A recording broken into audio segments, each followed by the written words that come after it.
سیفی ویس کے معزز ناظرین کو السلام علیکم۔ سرور سلوت نے لاہور کے باغ جناح کا ایک واقعہ لکھا ہے۔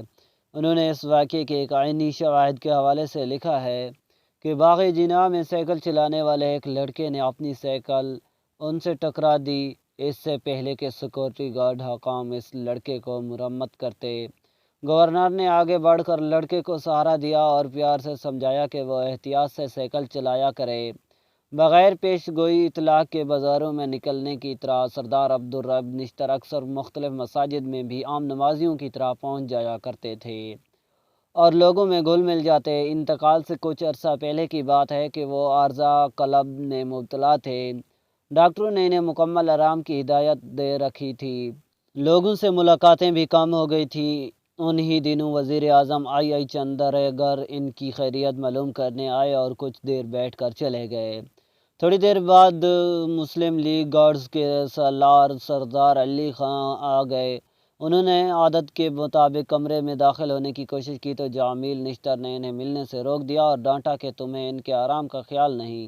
جمیل نشتر نے بتایا کہ اس تکرار کی آواز والد صاحب تک پہنچی تو انہوں نے مجھے بلا کر ڈانٹا اور کہا جب وزیر اعظم آئے تو تم نے انہیں اندر آنے دیا، اور جب علی جہاں آیا تو تم نے اس لیے روک دیا کہ وہ ایک غریب آدمی ہے۔ بلاؤ اسے، بلاؤ، میرا سرمایہ یہی کارکنان ہیں۔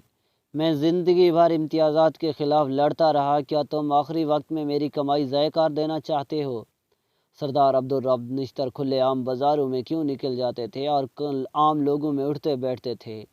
ان کا ایک سبب تو مسلم حکمرانوں کی وہ روایت ہے جس کے ذرائع وہ براہ راست عوام سے رابطہ استوار کر کے ان کے مسائل حل کیا کرتے تھے، لیکن اس کا ایک سبب ان کے مزاج کی درویشی اور سادگی بھی تھی۔ جن کا مزاج ہی تھا کہ انہوں نے گورنر ہوتے ہی اپنے بچوں کو طبقہ امیر کے ہچنسن کالج میں داخلہ نہیں کرایا۔ ان کے بچے سرکاری تعلیمی اداروں میں پڑھتے رہے۔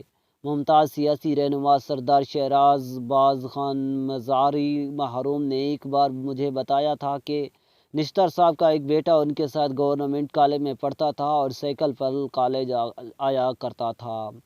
سردار مزاری کے اس بیان کی تصدیق حیدر امام کے ایک مضمون سے ہوتی ہے۔ انہوں نے اپنے بچوں سے کہہ رکھا تھا، لاکھوں پاکستانیوں کی طرح تم بھی اپنی اصلیت نہ بھولو۔ یہی سبب تھا کہ گھر میں ذاتی اور سرکاری کاریں نہ ہونے کے باوجود سائیکل پر کالج جایا کرتے تھے۔ سامعین، آج کی یہی تھی چھوٹی ویڈیو۔ امید کرتا ہوں یہ ویڈیو آپ کو پسند آئی ہوگی۔ اگر ویڈیو پسند آئی ہو تو چینل کو بھی سبسکرائب کرنا۔ Thanks for watching.